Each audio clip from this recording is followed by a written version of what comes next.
Instituto Tecnológico Metropolitano y la Corporación Raya, dedicado a la vida y la protección de los animales. Dirige y conduce Juliana Ríos Berberi y Catalina Yepes Mejía.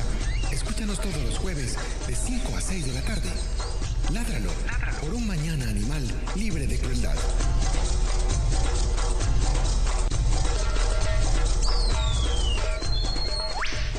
Muy buenas tardes para todos nuestros oyentes de Ládralo.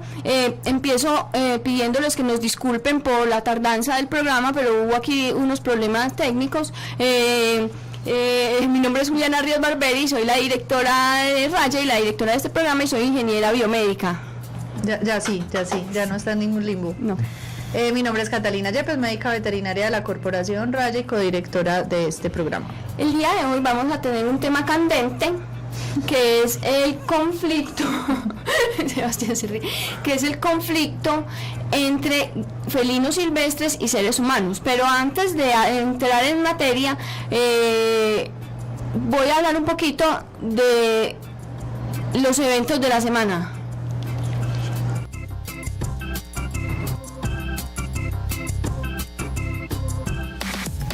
Es momento de la noticia de la semana en Ládralo.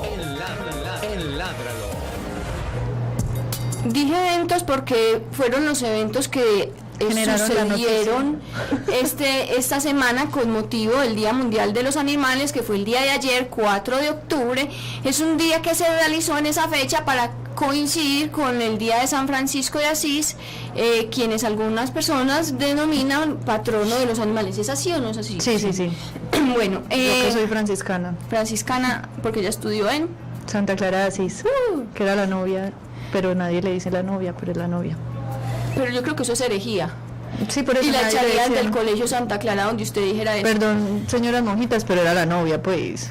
Ya. Bueno, continúe. En fin, entonces ayer se celebró ese día y hubo dos eventos en la ciudad, el día de ayer uno y hoy otro, organizados por dos instituciones distintas para celebrar y conmemorar ese día, pero más allá de eso, para analizar en qué va, cuáles son los alcances, los avances y los retos de la ley 1774 del 2016, que tuvimos aquí a Juan Carlos Lozada, quien fue el ponente de esa ley, explicándonos antes de que fuera aprobada, que tuvimos unos problemas técnicos graves. ¿Para qué? Para la entrevista. Ah, sí, claro, o sea, que Catalina se acuerda a Andrés y todo, y lo iban a quitar, bueno, en fin. Que teníamos que correr al teléfono. Un reto muy grande hacer ese programa por teléfono esa vez, entonces ya habíamos hablado de eso aquí en este programa, pero quiero hacer como hacer un análisis de esos dos eventos desde mi perspectiva personal, en la que yo veo dos abordajes completamente diferentes del mismo tema, de la misma ley, de la misma cosa. El evento de la personería de ayer fue organizado por la Personería de Medellín.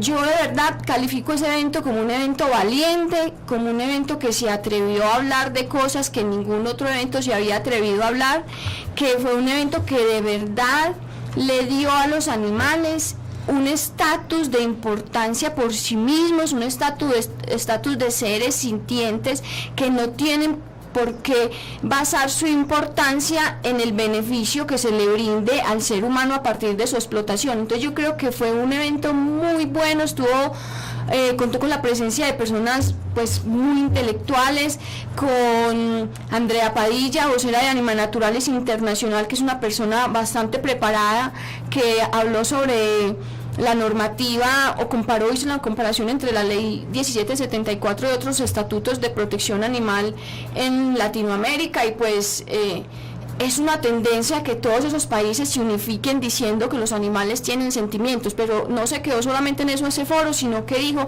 listo, son sintientes, pero ¿y qué? Entonces, ¿cuáles son las cosas que nosotros les quedamos debiendo nada más porque se les otorga un estado de sintiencia?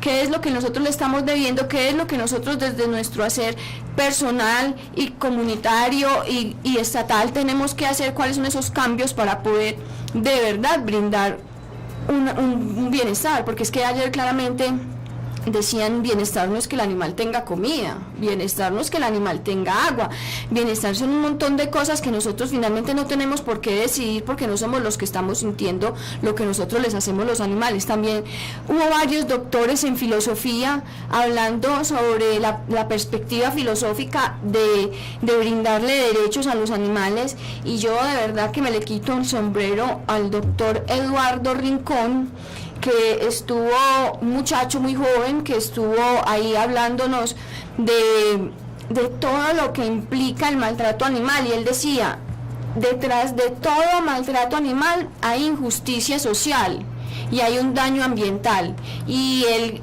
valientemente también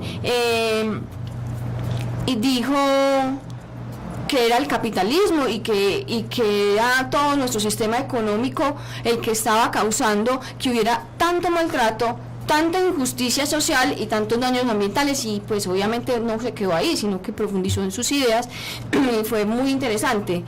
Fue un evento totalmente respetuoso por los animales, los refrigerios que dieron eran veganos, yo no es que me pegué el refrigerio, yo soy la primera que corro a hacer la fila, pero son pero eso es no, muestra, pues sí, del compromiso que tiene la personería por de verdad como llevar un mensaje claro de protección de los animales y no el falso mensaje de protección que indica que los animales solo merecen ser protegidos siempre y cuando brinden siempre y cuando no brinden al ser humano un beneficio. Que sean útiles.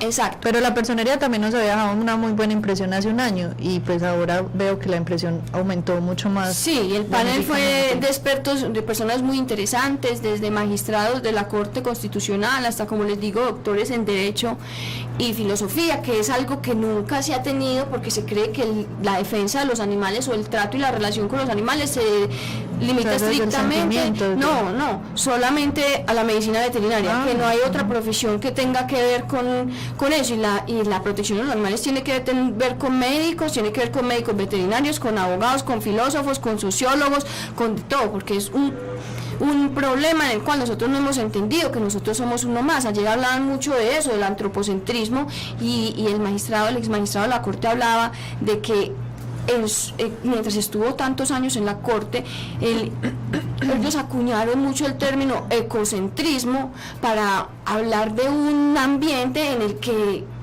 es precisamente el ambiente el que es el protagonista y el que debe de ser el centro de todo lo que se realice como de origen humano.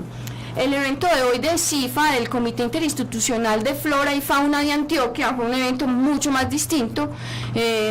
Por supuesto que se celebra que se realicen todas estas actividades y que se presten todos estos escenarios para discutir el tema de la protección animal, pero el de hoy definitivamente fue mucho más técnico.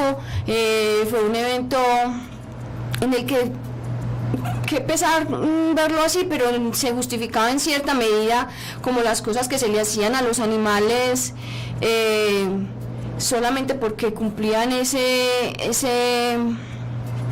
función o de alimentar o de vestir o de yo no sé qué y uno pues sale tan contento de uno donde le dicen no es que los animales no son importantes porque sirvan, y llego a otro donde me justifican no es que me haya parecido maluco, pero sí desde mi perspectiva pues veo una gran diferencia y una gran distancia y me sentí más identificada con el foro de ayer.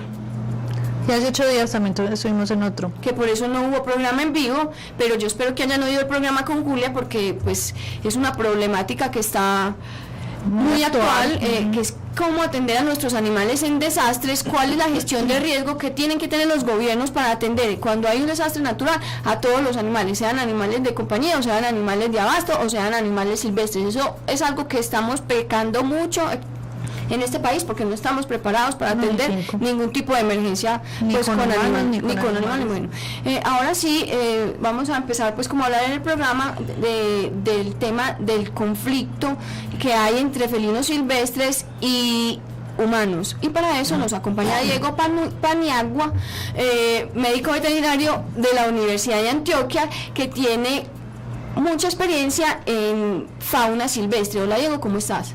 Hola Oliana, habla Catalina, pues Muy bien, y muchas gracias por invitarme a participar hoy acá. Bueno, lo primero que nos vas a contar es cuáles son tus hobbies, qué te gusta hacer cuando no estás lidiando con fauna silvestre. Lidiando. Bueno, paradójicamente, cuando no estoy lidiando con fauna silvestre, salgo a campo a buscar fauna silvestre. Buscar fauna silvestre. Sí, bueno, digamos que el hobby está más enfocado por lo que llamamos el pajareo.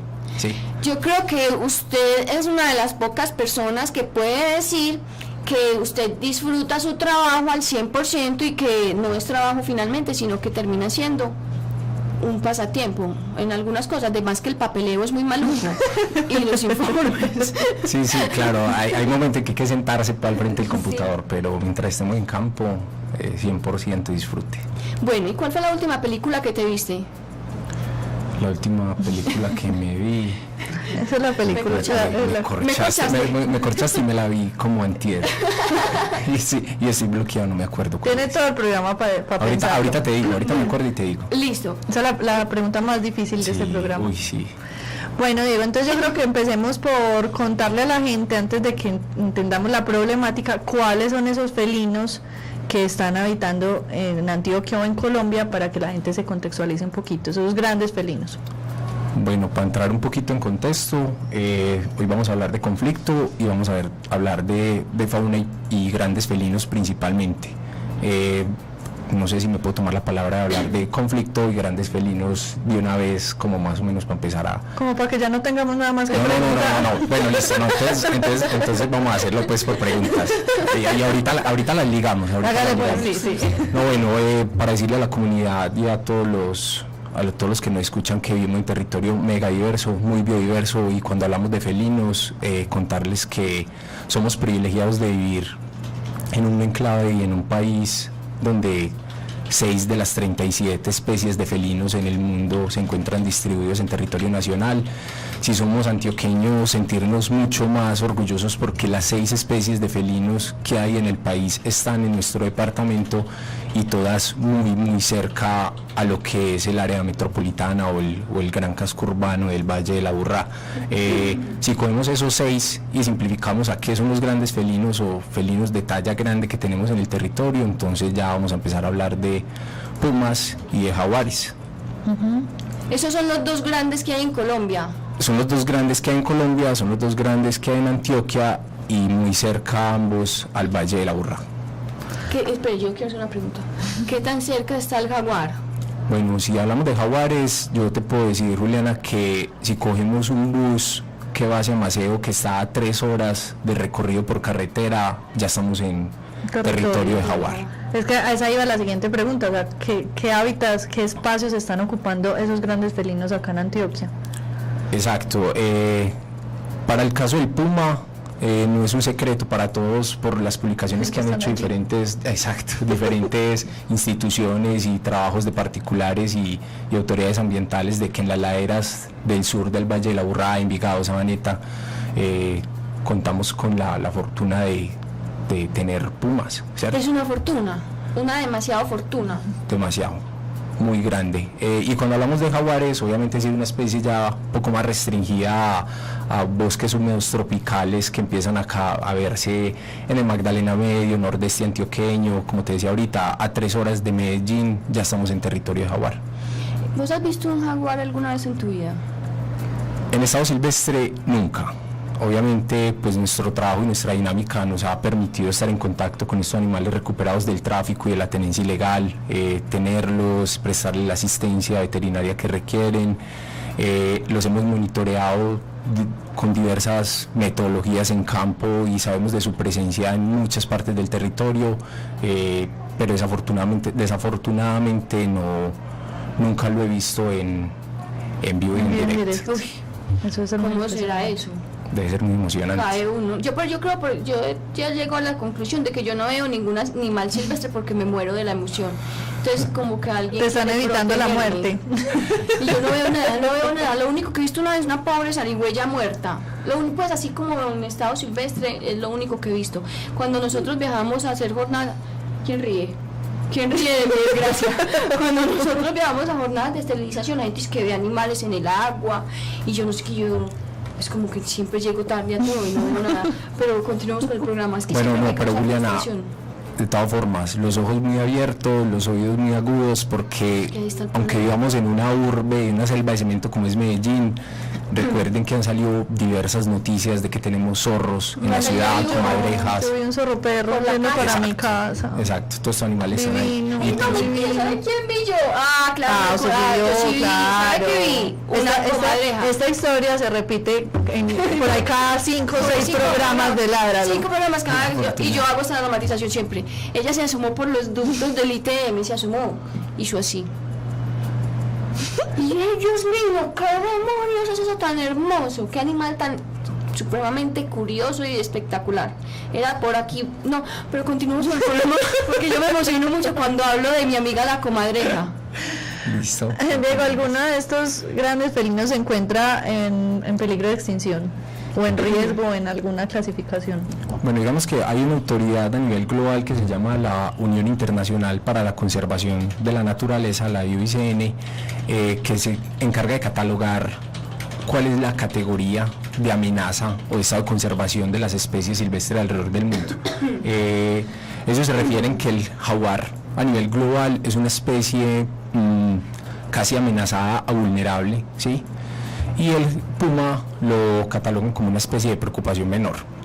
Sin embargo, no es para que nos aferremos a esa definición y digamos, bueno, entonces la especie están nos bien, relajamos, pero ¿cierto? no. Ujú. Porque cuando empezamos a entrar en el tema y a ver cuál es el panorama global y local, nos vamos a dar cuenta de que hay una gran cantidad de actividades antrópicas que están perturbando su ambiente y están declinando sus poblaciones y llevándolo a peligro. Hablemos de eso. ¿Cuáles son esas actividades? ¿Qué es lo que nosotros estamos haciendo que prácticamente está acabando con todo? Bueno, Juliana, son varias cosas. Que los felinos estén declinando sus poblaciones hoy es la respuesta, digamos que a dos eventos principalmente. Uno es pérdida de hábitat, ¿cierto? Pérdida de hábitat por una gran cantidad de factores, actividades como ganadería extensiva, la agricultura maxificada también, extracción maderera, la minería, el crecimiento demográfico, todo ese tipo de actividades antrópicas van reduciendo cada vez más el hábitat de muchos animales, no solo de los felinos, sino de toda la diversidad de fauna silvestre en su conjunto. Entonces digamos que esa es la primera y principal amenaza que tienen los animales. Adicionalmente, la cacería de sus presas, y cuando hablamos de un departamento como Antioquia, sabemos que creo que no hay rincón en Antioquia donde no se practique la cacería de fauna silvestre para consumo o tráfico, y estamos hablando de grandes felinos que comen a su vez fauna silvestre, otro tipo de organismos. Entonces la cacería de guaguas, de venados, de conejos, gurres, pavas, etcétera, etcétera, que son la presa de los grandes felinos, es otra de las motivaciones para que las poblaciones de estos animales empiecen a disminuir o entre en conflicto, que es lo que también vamos a hablar un poquito ahorita. Y que los casen a ellos también. Ay, bueno, sí, se me olvidaba esa la tercera y también es muy importante, va ligada a la segunda.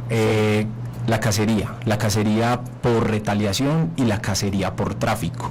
Los felinos, todos más o menos conocemos qué es un jaguar, que es un animal manchado, extremadamente bonito. Es una piel que en el mercado ilegal de ornamentos ha sido muy llamativa para muchos coleccionistas de pieles. ¿Que venden o qué? Algunos. Y eso llevó realmente que, por ejemplo, en la década de los 80 y los 90, poblaciones de jaguares disminuyeran drásticamente debido a que se pagaban altos precios, pues una suma muy alta de dinero en el extranjero, Europa, Asia y Norteamérica, por una piel de un jaguar. Entonces eso motivó a muchos cazadores de que buscaran estos animales, los cazaran, extrayeran su piel y la comercializaran. Y lo otro que te decía era la cacería por retaliación, animales que la gente simplemente desconociendo los ve, no los tolera simplemente porque los ve o porque le produjo, entre comillas, algún daño y termina cazándolo, matándolo. Yo creo que entonces ahí sí empecemos a hablar un poquito acerca del conflicto, o sea, de la situación que se está viviendo, porque es que son animales que llevan toda la vida estando ahí y que ahora entonces hacen parte de una problemática posiblemente causada por todo lo que estamos hablando en este momento. Posiblemente no. Pues yo causada, estoy seguro. pero sí, yo también, pero es para que él lo Por diga. Es para que él, que es nuestro experto, lo diga, pero que finalmente todo lo que ya mencionamos, esas actividades antropocéntricas, es lo que está causando ahora ese conflicto. Sí, Catalina, mira, esas actividades antrópicas definitivamente han llevado y han diezmado mucho nuestras poblaciones de jaguares. Quisiera decir algo antes, y es que cuando hablamos de grandes felinos, hablamos de puma y jaguar, nosotros consideramos a ellos como especies sombrillas. ¿A qué hace referencia a eso? A que la protección de a que la protección de estas especies nos obliga a proteger todo un ecosistema en su conjunto y todas las especies que ahí se albergan. O sea que ellos como que protegen a las otras. Claro, pues, en por, sentido distinto, pues. Sí, total, y es por el hecho de estar en la cúspide de la cadena alimenticia, ¿cierto? Y de tener unos requerimientos de hábitat muy, muy grandes. Entonces estamos hablando de que un jaguar puede requerir de 5.000 a 10.000 hectáreas de bosque medianamente bien conservado, y no solo ese bosque, sino todas las especies que ahí se concentran, todos los animales, una calidad de agua, etcétera. Entonces la protección de un jaguar o de un puma nos va a obligar a que todo un ecosistema esté sano. Sin embargo, tenemos un problema muy grande, y es el conflicto con los grandes felinos. ¿Y qué es eso? Para definir conflicto con fauna silvestre lo definimos, o se ha definido como esa, bueno, por acá lo tenía un poco más, es esa conducta invasiva, que suena un poco pues como señalando mucho al animal silvestre, esa conducta invasiva y recurrente de un animal silvestre a una población humana, a una actividad humana. ¿De un individuo o de una especie? De un individuo o un grupo de individuos de una especie, ¿cierto? Pero no toda la especie en total, sino algunos individuos de esa especie cogen esa conducta invasiva y recurrente a un asentamiento humano o a afectar alguna producción agrícola y pecuaria. La gente no tolera esa interacción, y ahí es donde empieza a generarse ese conflicto y la gente a no soportar eso. Lo voy a poner con dos ejemplos para que la gente nos lo entienda bien. Por ejemplo, los osos andinos. Los osos andinos en varias partes de los Andes colombianos ha sido una especie que ha generado conflicto con la comunidad, porque siembran cultivos, la gente siembra cultivos de maíz, y los osos se ven atraídos por el cultivo y pueden llegar a empezar a comer ese cultivo, ¿cierto? Y se empiezan a favorecer del maizal. El campesino no tolera esa situación, termina matando el oso y se genera una situación de conflicto entre las dos especies, entre el humano y el oso. Con los felinos pasa algo muy similar, y es debido a lo que les contaba ahorita, de que hemos acabado su hábitat, de que hemos acabado sus presas.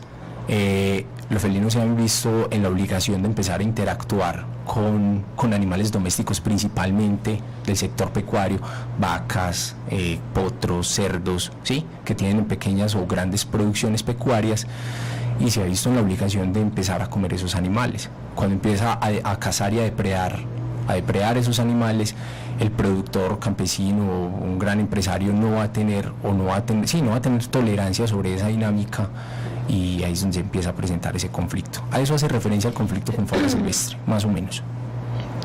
Bueno, porque entonces esa sería como la conclusión, o sea, o la consecuencia más bien de lo que veníamos hablando. O sea, le estamos quitando su hábitat, estamos haciendo esa ganadería extensiva, estamos acabando con el bosque, le quitamos las presas, y fuera de eso estamos poniéndoles ahí a disposición, por decirlo de alguna manera, Comidita fácil. ¿cierto? Mira, yo siempre lo digo, se lo cuento a la gente de la siguiente manera, porque me parece que es el mejor ejemplo. Supongamos que llegas hoy a tu casa y te clausuraron la entrada a tu habitación, te tocó dormir en la sala, un poco más incómodo, ¿cierto? Al otro día te cerraron el baño y te van obligando a salir, ¿cierto? Cuando abrís la nevera porque tenés mucha hambre y querés comer, no hay comida, ¿sí? Pero adicionalmente te ponen una bandeja paisa, un plato de arroz con pollo en la puerta de la casa. Con hambre, cansados y todo eso, nos vemos en la obligación de comerla. Digamos que eso es una analogía que aplica bien a los sistemas pecuarios actuales en el departamento y en el país.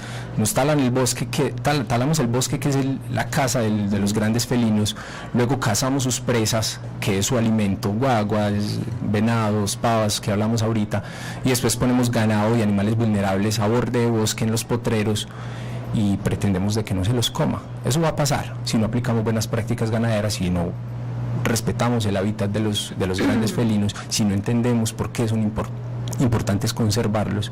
Eso va a seguir pasando.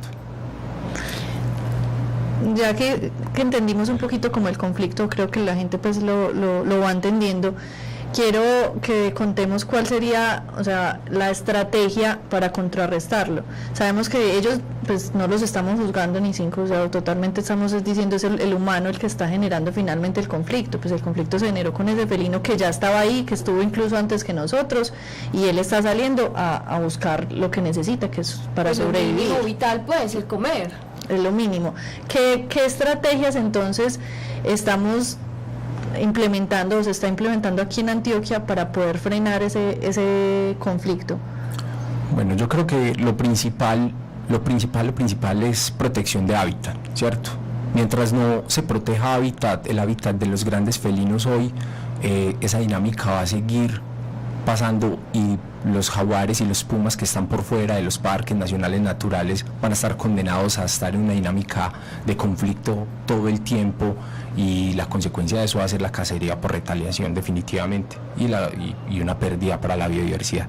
Entonces lo primero es conservar hábitats, declarar zonas, que las autoridades empecemos a hacer movimiento y a investigar cuáles son las áreas a priorizar para poderlas declarar como áreas protegidas, ¿cierto? Formar corredores para estos animales. Corredor, que esta semana lo estaban, no sé qué evento era, en Parques del Río, el Nicolás Albeiro Echeverri estaba hablando de ese corredor del jaguar que se piensa hacer. ¿Sí sabes de qué te estoy hablando? Sí, claro. ¿Puedes contar un poquito? Sí, claro, por supuesto. ¿Estabas con miedo de que le hiciera cara de auxilio? No hable de eso.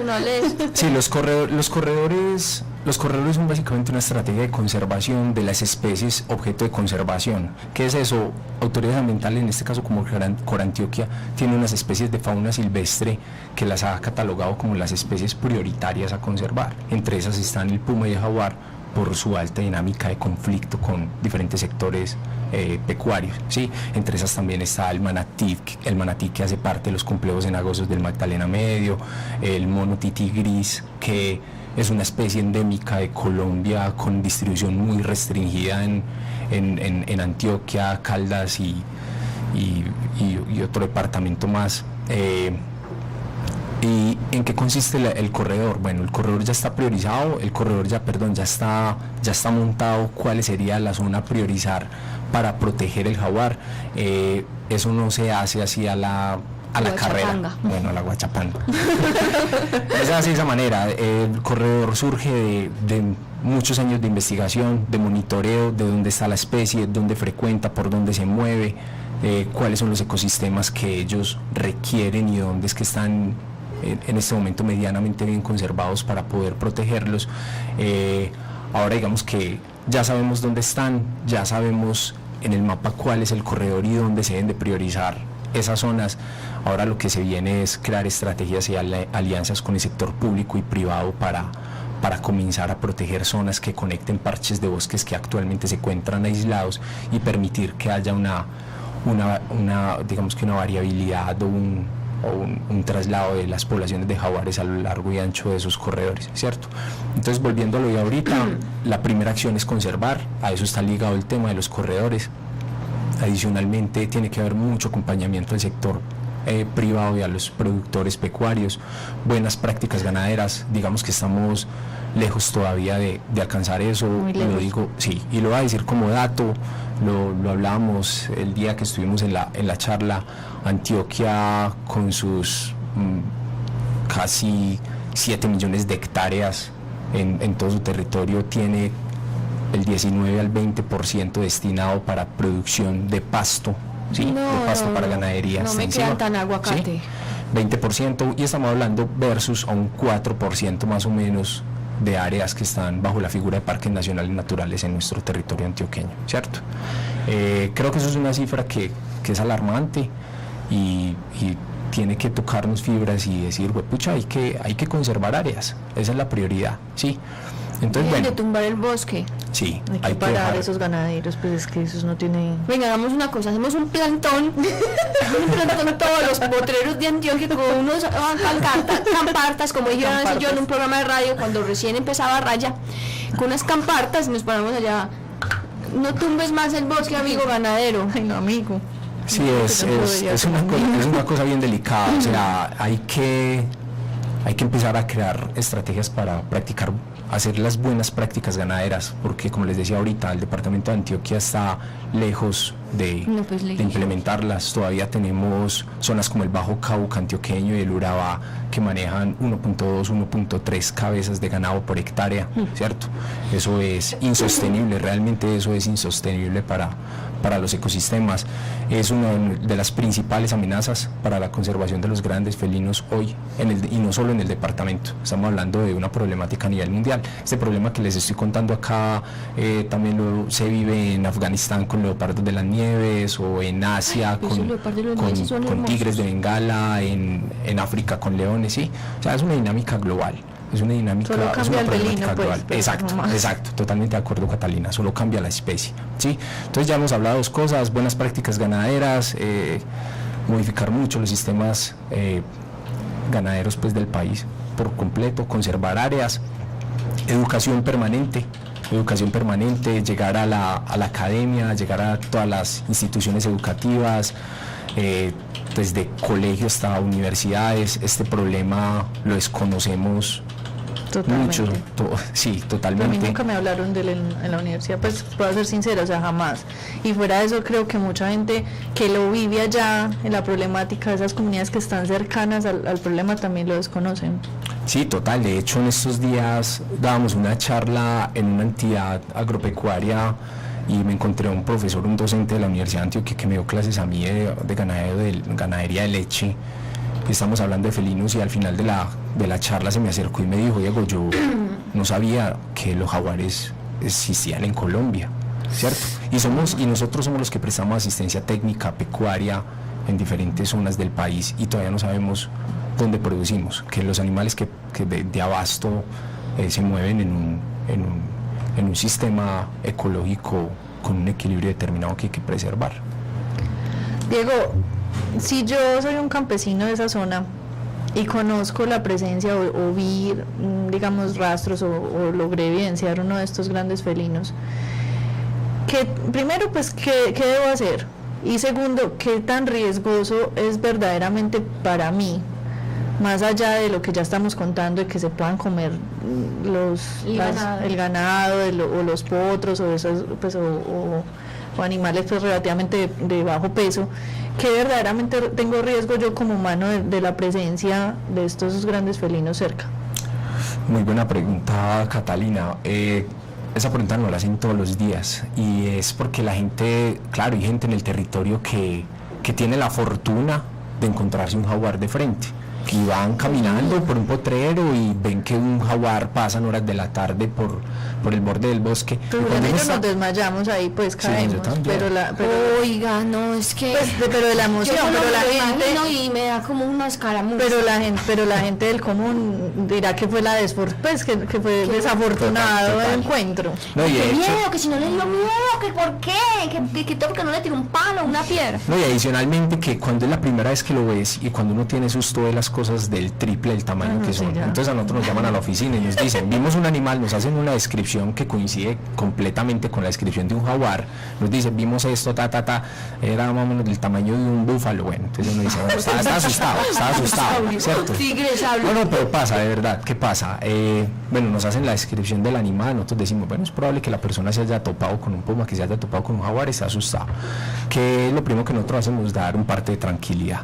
¿A qué refiere eso? Mire, cuando hablamos de los felinos puma y jaguar, que son los grandes felinos americanos, ellos están acá primero que nosotros. Cuando los humanos llegaron a ocupar el continente, ya los felinos ya se habían adaptado y habían evolucionado y coevolucionado con unas especies silvestres que fueron siendo sus presas. Entonces no empezaron a identificar a los seres humanos como presas, ¿sí? Y eso se conserva hasta el día de hoy. Los grandes felinos acá en el neotrópico, en Colombia, por ejemplo, puma y jaguar no identifican a los seres humanos como presa. Y pese a que hayamos tenido un par de eventos por ahí registrados, por ejemplo uno en el Urabá, hay un par de datos más en selvas del Brasil de jaguares que han atacado seres humanos. Esa no es la generalidad y esa no es la tendencia, y esos casos tienen una explicación y tienen que ver con invasión y con tratar de cazar a los animales, en actos de defensa atacan, sí, pero entonces si el parte de tranquilidad es ese, nosotros le decimos a la gente, no, en serio, esos animales no representan un riesgo para nosotros, no nos identifican como presa, entonces no se van a dar la pela tratándonos de cazar. Nosotros lo hemos vivido en campo, hemos caminado senderos donde sabemos que está el rastro fresco, instalamos cámaras trampa, los dispositivos que nos lo registran el animal poco tiempo después de que nosotros pasamos. Se sintieron observados todo el tiempo. Claro, bueno, ese es el consuelo mío. Me preguntan, ¿usted es un jaguar? Yo digo, no, yo no lo he visto, pero ya está visto. Sí, claro, total. Ese es el parte de tranquilidad, no representan un riesgo para nosotros. A veces vemos documentales, sí vemos unos casos de pumas norteamericanos que son animales mucho más grandes a los que tenemos en Colombia, que sí han atacado a personas, sí. Los tigres, leopardos en Asia sí han tenido también confrontaciones con seres humanos, pero cuando hablamos de pumas y jaguares en el neotrópico, en Colombia, principalmente Centroamérica, no son animales que representen un riesgo para nosotros, para nuestra integridad física. Sí, es como lo que hablábamos la otra vez con Carlos Delgado en ese programa, de que muchas veces la gente, por ejemplo, lo que sucede con el zorroperro específicamente, que la gente ahí mismo quiere que se lo lleven, sin entender que finalmente él está ahí, que no le está haciendo nada a uno y que nadie le está haciendo a él nada y que él está adaptado a ese lugar, pero siempre es como ese miedo a pues nos criaron siendo muy miedosos hacia los animales, entonces solo queremos que desaparezca, que no esté aquí al frente, yo no lo quiero volver a Reubiquenlo, pasen, eso, reubiquenlo, ay, llévenselo de aquí o mátenlo. Ahora decían en la del CIFA que llamaban para que se llevaban la serpiente que se entraba para la casa o que la mataran. Qué risa, a mí me llaman a decir eso y bueno, en fin, paradójico. Y eso, que pues que la gente entienda un poquito que está ahí bien y que no hay que llevárselos para ningún lado, ni que hay que transportarlos, ni que hay que ahuyentarlos, o sea, ahí no están representando un peligro directo hacia uno. Sí, exacto, Juliana. Ese es nuestro primer parte de tranquilidad y es lo que le decimos a la gente. Es un tema de convivencia y tenemos que aprender a convivir con los animales silvestres que rodean nuestro entorno, que son muchos, y Carlos tiene razón en eso. O sea, cuando estamos andando por las calles de Medellín nos topamos con zorros, nos topamos con comadrejas, zarigüeyas, incluso serpientes, ¿sí? Ahora siempre han estado ahí, pero ¿qué implicaciones tiene eso para nuestro desenvolvimiento cotidiano, nuestra vida diaria? Exacto, pues, ninguno. ¿Sí? Simplemente vivir, convivir y respetar espacios. Yo le hablé al zorroperro que vi, le dije, por favor, ándate para arriba, no te quedes por acá, te van a matar, anda, por favor. Y él ahí mismo cogí, uy, sí. Chao, quieto, chao. Nos vemos. Chao, que estés bien, gracias. No, yo creo que eso también es importante recalcar, o sea, ellos estaban aquí primero, ellos estaban ahí, fuimos nosotros los que les invadimos el territorio, o sea, como nosotros queremos ya sacarlos, les quitamos su territorio y ya los vemos y queremos que los reubiquen, ¿cómo que los reubiquen para dónde? O sea, hay que aprender que es que están ahí, hace parte de nuestro ecosistema. Sí, yo le acuñaría eso, nosotros atendemos conflicto real, y es gente que sí, la fauna ha interactuado con su producción y lo ha afectado económicamente de alguna manera, pero también atendemos pseudoconflicto, que es simplemente la presencia del animal, un estorbo para la persona. Entonces nos dicen, es que yo lo vi, entonces necesito, como dice Catalina, necesito que lo lleven. ¿Por qué? Porque lo vio, ¿sí? Se siente afortunado de haber visto un animal, ¿sí? También hemos tenido eventos, por ejemplo, que nos llaman de las laderas de estas casas y estas parcelaciones que hacen en las laderas del sur del Valle de la Burrá. Miren, lo que pasa es que yo tengo un conflicto muy grande. Pues contame, ¿cuál es su conflicto? Es que por la mañana no me aguanto, me vine por acá a descansar de la bulla de la ciudad, pero no me aguanto por la mañana las guacharacas cantando. Ah, no. Entonces, pues por favor. No, pues sí. Pues, porque no se va a vivir en el subterráneo. Sí, tendría que ir a un desierto, pues no sé. No sé. No, es que la gente no, pero ¿cómo va a ser? Y uno, pues, ¿cómo maneja eso? Como, bueno, señora. Se me colgó, chao. ¿Aló? No, hay que ser muy pacientes, y por eso les decía ahorita, una de las grandes estrategias que tenemos y a la que le apuntamos ahorita es el tema de educación. O sea, ir a todas partes y empezar a transformar la percepción que tiene la gente sobre la fauna silvestre, decirle que los animales están acá, cuál es su valor ecológico, o sea, por qué es importante que los respetemos, ¿sí? Y cómo podemos convivir con ellos sin tener ninguna interacción negativa. Vos contabas, Diego, en ese foro al que asistimos, de algunas estrategias que habían tenido que finalmente como implementar dentro de esa ganadería, dentro de esa producción pecuaria, que podría de cierta manera disminuir un poquito la interacción de ese felino con los animales de la producción. Contanos un poquito qué estrategias son o qué se le recomienda finalmente a ese ganadero que lo que está haciendo es invadiendo, pues. Sí, uno de los trabajos que hemos hecho es, bueno, visitar a los afectados por esa dinámica o ese conflicto fauna-ganado, y les hemos dado unas pautas de manejo de cómo apuntar a seguir produciendo bien sin tener que interactuar con los animales silvestres de manera negativa. Menciono algunos ejemplos. Hay fincas en las que hemos dado las recomendaciones y los productores la han adoptado, de recoger animales en horas de la noche, animales vulnerables. Cuando hablamos de animales vulnerables estamos hablando de animales enfermos, animales pequeños, ¿sí?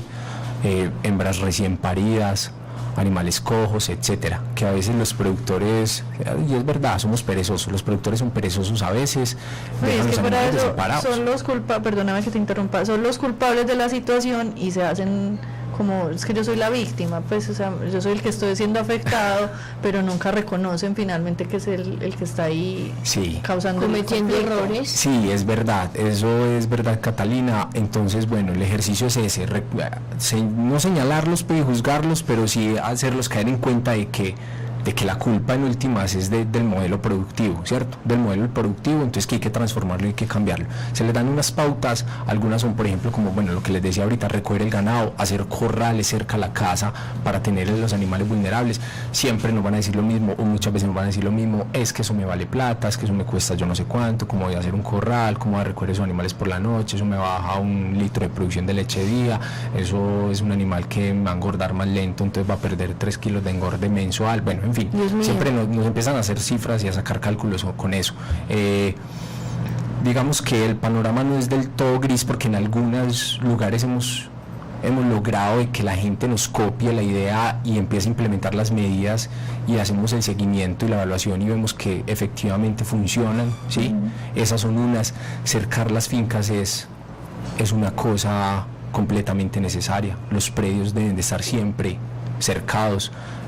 Digamos que en Antioquia hemos sido perezosos también ese tema y lo manejamos de una manera muy, muy olímpica y muy tranquila. Simplemente abrimos un potrero, a veces sin permiso, ¿cierto? Abrimos un potrero, metemos animales y nadie amarra su animal, ¿sí? O lo contiene.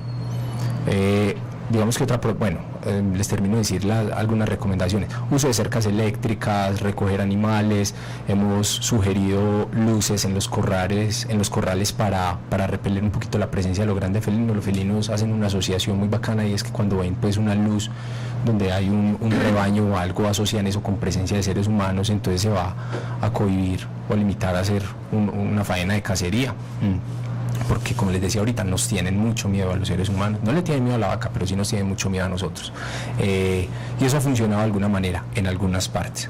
¿Qué es lo que pretendemos ahorita? Que la gente empiece a copiar esas alternativas, las empiece a implementar, y vamos a ver si eso se replica hasta lograr crear muchos pilotos donde ya los felinos no empiecen a interactuar. Eso tiene que estar acompañado de protección de hábitat, porque si aplicas eso pero seguís tumbando monte, entonces ese jaguar puede que no te mate a vos, pero va a ir a matarle al vecino, o le va a ir a matar a un pequeño productor, ¿sí?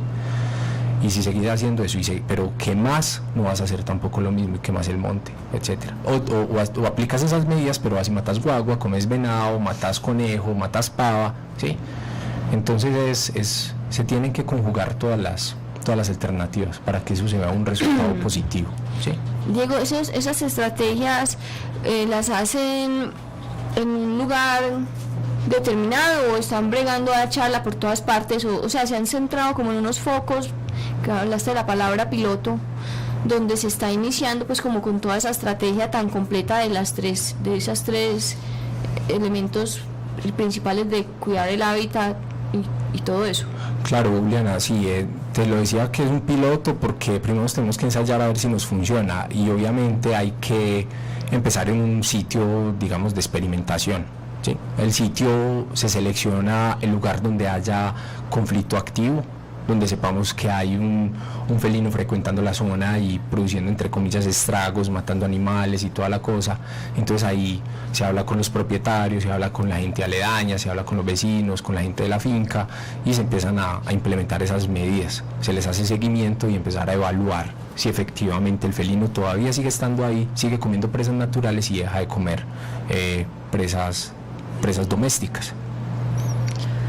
De nosotros desde aquí, o sea, sabemos que esa comunidad está ahí, digamos que involucrada directamente con el conflicto, pero creo que todos desde su posición finalmente, y lo que siempre hemos dicho en Raya, tenemos tanto participación en el conflicto y en esta situación, como también alguna forma de ayudar. Y culpabilidad. Por eso, sí, la participación era culpable.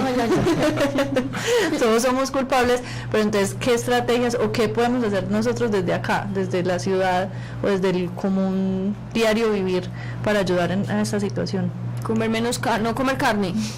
Espera que él diga No comer primero. carne. Bueno, No, está bien. Ya le una pregunta, Juliana.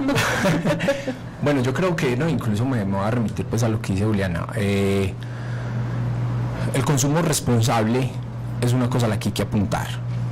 Yo creo que como ciudadanos y los que vivimos en las grandes urbes tenemos que denunciar muchas cosas que están pasando en la ruralidad: malas prácticas ganaderas, cacería furtiva, cacería deportiva, extracción de fauna silvestre. Yo creo que si aprovechamos a 4 millones de ciudadanos que vivimos en un área metropolitana como la del Valle de la Aburrá, para que estén denunciando, para que cambien sus hábitos, para que ayuden a transformar la percepción que tiene la gente en el sector rural sobre la fauna silvestre, eso puede impactar y puede empezar a generar cambios muy grandes. Yo creo que la limitante que tenemos ahorita es que incluso la gente acá dentro de la ciudad no sabe qué es fauna silvestre, no sabe por qué es importante y todavía no está dispuesta a defenderla como se requiere. Entonces, ¿qué debemos hacer? Los que estamos ya conscientes, los que ya nos concientizamos sobre esta problemática, tenemos el compromiso de divulgar y volver esto viral, ¿cierto? De volver esto viral, hablar de los grandes felinos, que la gente se empiece a apropiar del tema, que la gente lo replique, que la gente hable en todas partes, con su familia, con sus amigos, en la academia, en cualquier espacio social, de que hay unas especies que viven con nosotros, de que hay unas especies que deben de ser objeto de conservación, que cumplen un rol en el ecosistema, que cambiemos algunos hábitos, que cuando estemos en la ruralidad, cuando estemos paseando, podamos ir en contacto con la gente. Para las autoridades ambientales, ellas solas no pueden llegar a todo el territorio, pero la gente se desplaza constantemente. Y tiene amigos que viven en yo no sé dónde. Exacto. Y así. Y yo sé que en ese ir y venir la gente puede empezar a denunciar muchas cosas y hablar con la gente en diferentes zonas de la región. Yo quiero decir una cosa al respecto. No, ya me hacen la pregunta. Sí. Ya la puedo responder yo. Dale, Sí. continúa. Bueno, La misma la misma pregunta. Quedamos en semifinalista, finalista. Yo quiero decir, dejen de comer carne y dejen la paridera. Y verá. De verdad, o sea. Sí, es que pues, eso minimiza las causas que estamos nombrando acá. todo es que la ganadería culpable de la deforestación, contaminación del suelo, contaminación de agua, contaminación de aire, efecto invernadero, calentamiento global, desigualdad social, hambre, puedo continuar, maltrato animal, crueldad, bla, bla, bla, bla, bla, bla. Y la paridera, entonces hay que construir más edificios, tumbar más para meter los edificios, tumbar más para poder alimentar a los 8.000 millones de personas que vamos a hacer dentro de 50 años, bregar a ver dónde vamos a meter a todo el mundo, bregar a ver cómo hacemos para vivir hasta los 105, entonces ya dentro de 5 años ya no vamos a hacer los 7.000 millones, de cuántos millones, no vamos a hacer 850.000 millones porque ya nadie, nada, todo, o sea, Se acabó con el equilibrio. no cabemos ya, entendámoslo, y si cabemos lo tenemos que cambiar todo porque todo lo estamos haciendo mal, estamos tumbando el bosque, estamos dejándonos a nosotros mismos sin alimentos, sin cobijo, sin nada, estamos cavando nuestra propia tumba. Acabamos ¿Cómo me con dice ahí todo. con ese? Muy bien. Con ese refrán perfecto. Acabando nuestra propia tumba. Entonces, ya, Catalina, muchas gracias. Yo quería que a eso llegáramos. Diego, ¿crees que nos falta algo más por mencionar, por contar?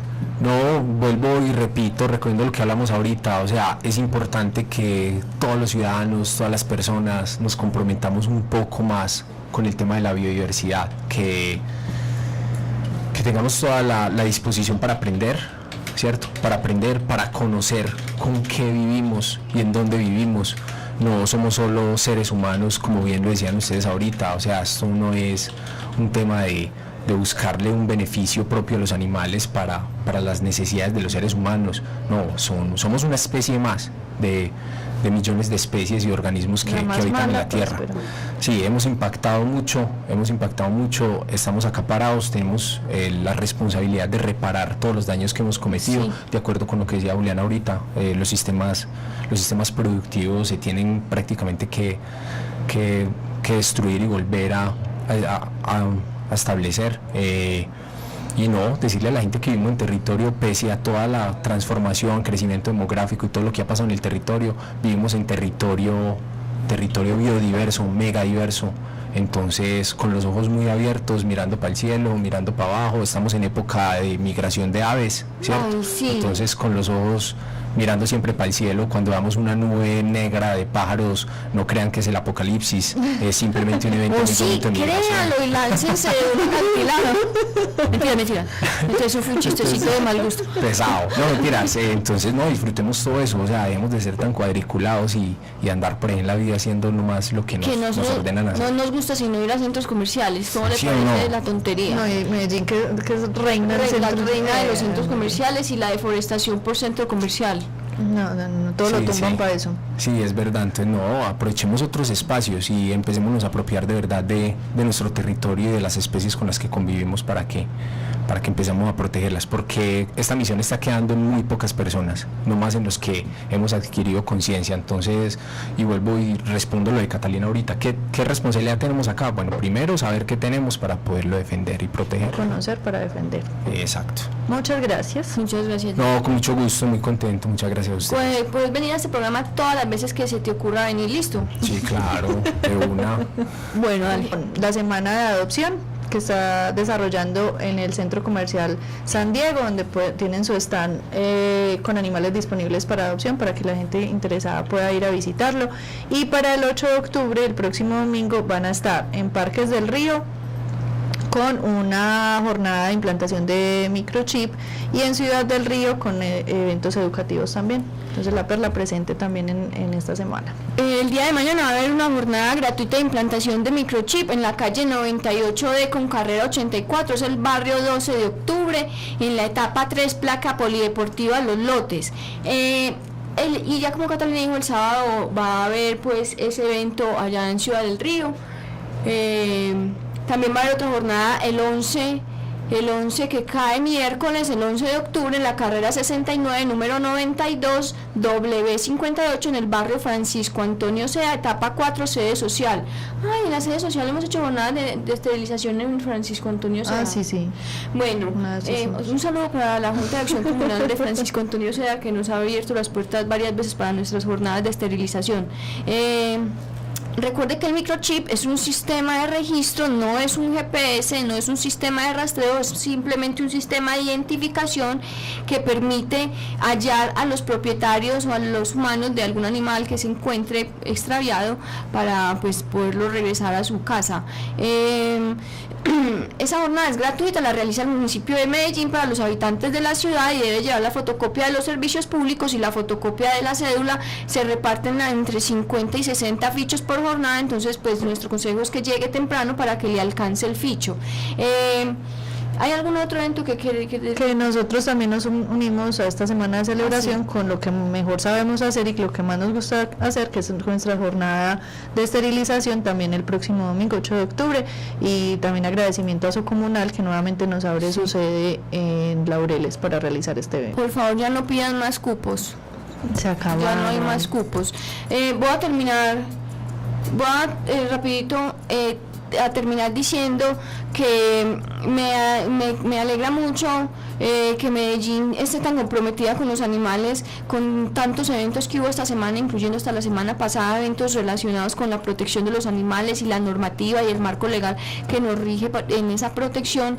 Se celebraron 10 años de política pública. Se celebraron 10 años de política pública de protección animal en Medellín, que es ejemplo a nivel mundial, que nosotros orgullosamente tenemos que decir que hicimos parte de toda esa creación de esa política pública, que es algo que nos hace sentir orgullosos y que en conclusión lo que sabemos es que hemos avanzado mucho, que la ciudad dio un vuelco total en 10 años que lleva esta política, pero también sabemos que hay muchos desafíos, muchos retos, muchas cosas que se tienen que seguir haciendo para conservar nuestros animales, sean silvestres, y para tener los animales domésticos de una manera digna para ellos, sin que tenga su existencia misma que ser justificada por el beneficio que le brinden a los seres humanos. Entonces es como una felicitación, pues primero a la voluntad, que pesar, pues no me gusta la política, soy bastante, pero pues hay voluntad política. En Medellín se ha demostrado que hay voluntad política para llevar a cabo todos estos acuerdos y todas estas políticas públicas, a la ciudadanía porque se ha sensibilizado, porque ha abierto su corazón a una nueva idea de extender el círculo de compasión, y por supuesto a las organizaciones defensoras de animales y a todas las iniciativas que busquen proteger la vida, que son las que han logrado y presionado para que estos cambios sociales y políticos y jurídicos se den en el país, y pues primero aquí en Medellín y después en el país. Entonces creo que finalmente tenemos mucho que celebrar este Día de los Animales, pero eso no es para que nos echemos a dormir en los laureles, sino al contrario, para que sigamos trabajando y sigamos expandiendo el círculo de compasión a otras especies que simplemente estamos viendo ahí porque saben muy bueno, porque nos ponen unos zapatos muy bonitos, un cinturón, y que finalmente más allá de eso hay unas vidas que quieren seguir viviendo y que tienen unas relaciones sociales muy complejas que nosotros no podemos obviar así de fácil. Entonces me despido como con esa felicitación para todos los habitantes del municipio de Medellín, a los que no quieren los animales, no, a los que hacen daño a los animales, no, eso no los felicito, a los otros sí. Diego, muchas gracias de nuevo pues por haber estado en el programa. Vuelvo y reitero que estás invitado todas las veces que quieras venir, y lo gracias. Que se te ocurra que quieras hablar, decís. Pues de animales, no vas a venir a hablar aquí de merengue. Ay, de fútbol, vea, la gente de estar viendo. Fútbol no. Bueno, no, y muchas gracias a todos nuestros oyentes y a los que nos ven mañana a través de YouTube. Muchas gracias y los que nos vieron a través de ITM Radio. Amigos, muchas gracias por vernos. Nos escucharemos el próximo jueves con otro tema de interés para los que queremos y protegemos a los animales. Chao. Chao. Ládralo, un programa del Instituto Tecnológico Metropolitano y la Corporación Raya, dedicado a la vida y la protección de los animales. Dirige y conduce Juliana Ríos Berberi y Catalina Yepes Mejía. Escúchanos todos los jueves de 5 a 6 de la tarde. Ládralo, por un mañana animal libre de crueldad.